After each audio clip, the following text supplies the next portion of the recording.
नमस्कार, ये आकाशवाणी चंडीगढ़ है। अब आप प्रतिका से प्रादेशिक समाचार सुनिए। पहले इस बुलेटिन के मुख्य समाचार। भारतीय जनता पार्टी के सांसद ओम बिरला ध्वनिमत से 18वीं लोकसभा के अध्यक्ष चुने गए। प्रधानमंत्री नरेंद्र मोदी और विपक्ष के नेता राहुल गांधी ने श्री बिरला को उनके दूसरी बार निर्वाचित होने पर बधाई दी।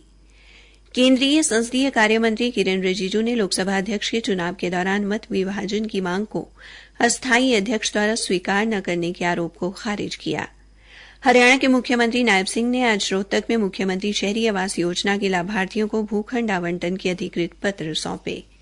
केंद्रीय जांच ब्यूरो नीट यूजी में कथित अनियमितताओं की जांच कर रहा है। और हरियाणा के मुख्य सचिव टीवीएस प्रसाद ने कहा कि हरियाणा नया आपराधिक कानून लागू करने के लिए तैयार है। 1 जुलाई को सभी पुलिस थानों और जेलों में इन कानूनों के बारे में व्यापक जागरूकता कार्यक्रम आयोजित किए जाएंगे। अब समाचार विस्तार से। भारतीय जनता पार्टी के सांसद ओम बिरला को आज 18वीं लोकसभा का अध्यक्ष चुना गया। उन्हें ध्वनिमत से चुना गया। विपक्ष ने इस पद के लिए कांग्रेस सांसद के सुरेश को अपना उम्मीदवार बनाया था, लेकिन उसने सदन में मत विभाजन की मांग नहीं की। चुनाव के बाद प्रधानमंत्री नरेंद्र मोदी, विपक्ष के नेता राहुल गांधी और संसदीय कार्य मंत्री किरेन रिजिजू श्री बिरला को अध्यक्ष के आसन तक ले गए। इससे पहले जब आज सुबह सदन की बैठक शुरू हुई तो प्रधानमंत्री और राष्ट्रीय जनतांत्रिक गठबंधन के 12 अन्य नेताओं ने श्री बिरला को अध्यक्ष के रूप में चुनने के लिए प्रस्ताव पेश किया। विपक्ष की ओर से शिवसेना यूबीटी नेता अरविंद सावंत, राष्ट्रवादी कांग्रेस पार्टी शरद पवार की सुप्रिया सुले और समाजवादी पार्टी के आनंद भदौरिया ने श्री सुरेश के पक्ष में प्रस्ताव पेश किया। श्री बिरला पिछली लोकसभा में भी अध्यक्ष थे। अपने संबोधन में श्री बिरला ने दोबारा सदन के अध्यक्ष के रूप में काम करने का अवसर देने और उन पर विश्वास जताने के लिए सदन के सभी सदस्यों का आभार जताया। उन्होंने कहा कि संसदीय मूल्यों और लोकतांत्रिक परंपराओं को समृद्ध करना उनकी प्राथमिकता होगी। श्री बिरला ने कहा कि पिछले दशक में लोगों की अपेक्षाएं, आशाएं और आकांक्षाएं बढ़ी हैं और ये सांसदों की जिम्मेदारी है कि वे उनकी आकांक्षाओं को प्रभावी तरीके से पूरा करने के लिए सामूहिक प्रयास करें। इससे पहले प्रधानमंत्री ने श्री बिरला को उनके निर्वाचन पर बधाई देते हुए कहा कि श्री बिरला ने दूसरी बार निर्वाचित होने से आज इतिहास बना है। उन्होंने कहा कि सदन अगले 5 वर्षों में उनके मार्गदर्शन में काम करेगा। विपक्ष के नेता राहुल गांधी ने श्री बिरला को बधाई देते हुए कहा कि ये सदन लोगों की आकांक्षाओं का प्रतिनिधित्व करता है। उन्होंने श्री बिरला को सदन के सुचारू संचालन में विपक्ष के सहयोग का आश्वासन दिया। समाजवादी पार्टी के नेता अखिलेश यादव ने उम्मीद जताई कि विपक्ष को अपनी बात कहने के लिए पर्याप्त अवसर मिलेगा। लोकसभा अध्यक्ष के चुनाव के दौरान मत विभाजन की मांग को अस्थायी अध्यक्ष द्वारा स्वीकार न करने के आरोप को खारिज करते हुए केंद्रीय संसदीय कार्य मंत्री किरेन रिजिजू ने कहा कि विपक्ष ने किसी तरह की औपचारिक मांग नहीं की। संसद भवन के बाहर संवाददाताओं से बातचीत में श्री रिजिजू ने कहा कि सरकार मत विभाजन को लाना चाहती थी। हालांकि ध्वनि मत के दौरान अब अध्यक्ष पद का चुनाव हुआ तो विपक्ष ने किसी तरह की औपचारिक मांग नहीं की। तृणमूल कांग्रेस के सांसद कल्याण बनर्जी और अभिषेक बनर्जी द्वारा लगाए गए इस आरोप को कि अस्थायी अध्यक्ष भर्तृहरि हरि मेहताब ने कुछ विपक्षी पार्टियों की मत विभाजन की मांग पर ध्यान नहीं दिया, उन्होंने ये प्रतिक्रिया दी। हरियाणा के मुख्यमंत्री नायब सिंह ने आज रोहतक के महर्षि दयानंद विश्वविद्यालय में हुए समारोह में मुख्यमंत्री शहरी आवास योजना के लाभार्थियों को 30-30 गज के भूखंड आवंटित करने के अधिकृत पत्र सौंपे। इस समारोह में रोहतक, झज्जर, जुलाना, सफीदो, गोहाना व रेवाड़ी के लाभार्थी उपस्थित रहे, जबकि करनाल, पिंजौर, जगाधरी, महेंद्रगढ़, चरखी दादरी, फतेहाबाद व सिरसा के लाभार्थियों को ऑनलाइन माध्यम से अधिकृत पत्र दिए गए। समारोह के दौरान अपने संबोधन में मुख्यमंत्री नायब सिंह ने प्रदेश सरकार की कल्याणकारी नीतियों की चर्चा की। उन्होंने कहा, बात है और मेरे लिए बड़ा खुशी का दिन भी है। आज जिस योजना की शुरुआत हम कर रहे हैं वो केवल एक सरकारी योजना या काम नहीं है, बल्कि जो हमारी सरकार का ध्येय है, जो आदरणीय नरेंद्र मोदी जी का ध्येय है और हमारी इस डबल इंजन सरकार का ध्येय है कि गरीब के चेहरे पर मुस्कान लाने वाला, उसका सपना पूरा करने वाली एक पहल है। मुख्यमंत्री ने कहा कि हर व्यक्ति का सपना होता है कि उसका एक घर हो, छोटा ही सही पर अपना हो। खुशी है कि आज उन सभी भाई बहनों का सपना पूरा हो रहा है। उन्होंने कहा कि इससे पहले गांव में लोगों को 100-100 गज के भूखंड दिए गए हैं और उनका कब्जा भी दिलाया गया है।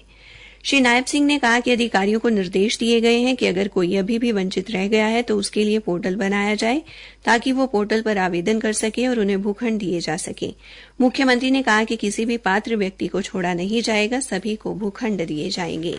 प्रादेशिक समाचार आकाशवाणी चंडीगढ़ से प्रसारित किए जा रहे हैं। बाकी समाचार इस अंतराल के बाद।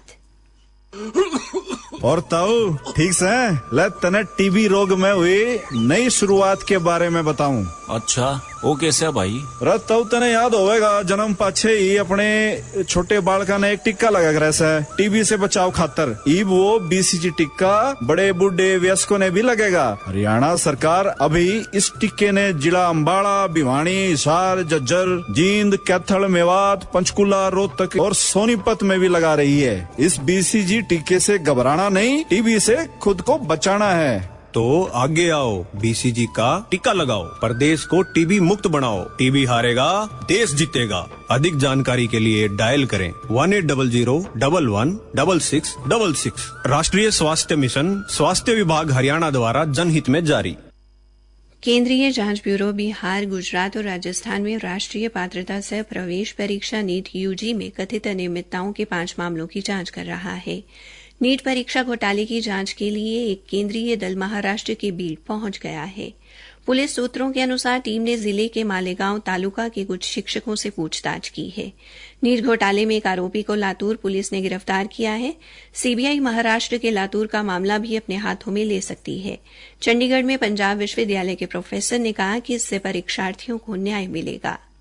डॉक्टर अरविंद कुमार चंडीगढ़ से। नीट परीक्षा में हुआ पेपर लीक बहुत ही दुखद और चिंताजनक विषय है। लाखों युवाओं के सपनों पर कुठाराघात है। सीबीआई अब जांच कर रही है। निश्चय ही दूध का दूध, पानी का पानी होगा। अब हमारे भारत के युवाओं को, भारत के भावी डॉक्टरों को न्याय मिलेगा। काबिले गौर है कि नीट यूजी के परिणाम इस महीने की 4 तारीख को जारी हुए थे। इसमें 67 अभ्यर्थी अधिकतम 720 अंक प्राप्त करके शीर्ष स्थान पर रहे, जिसको लेकर परीक्षा में गड़बड़ी के सवाल खड़े हो गए थे। हरियाणा के मुख्य सचिव टीवीएसएन प्रसाद ने कहा कि राज्य नए आपराधिक कानून लागू करने के लिए तैयार है। राज्य की सभी जेलें भी नए कानूनों के प्रावधानों के अनुरूप पर्याप्त तकनीकी बुनियादी ढांचे से युक्त हैं। वर्चुअल अदालती कार्रवाई की तैयारी में जेलों और न्यायालय परिसरों में 149 वीडियो कॉन्फ्रेंसिंग सिस्टम पहले ही लगाए जा चुके हैं। राज्य के सभी जेल अधीक्षकों को नए आपराधिक कानूनों के बारे में कैदियों, उनके रिश्तेदारों, आगंतुकों और जेल कर्मचारियों के लिए एक विशेष जागरूकता अभियान शुरू करने के निर्देश दिए गए हैं। उन्होंने कहा कि नए आपराधिक कानूनों के बारे में 1 जुलाई को राज्य के सभी 378 पुलिस थानों और जेलों में व्यापक जागरूकता कार्यक्रम आयोजित किए जाएंगे।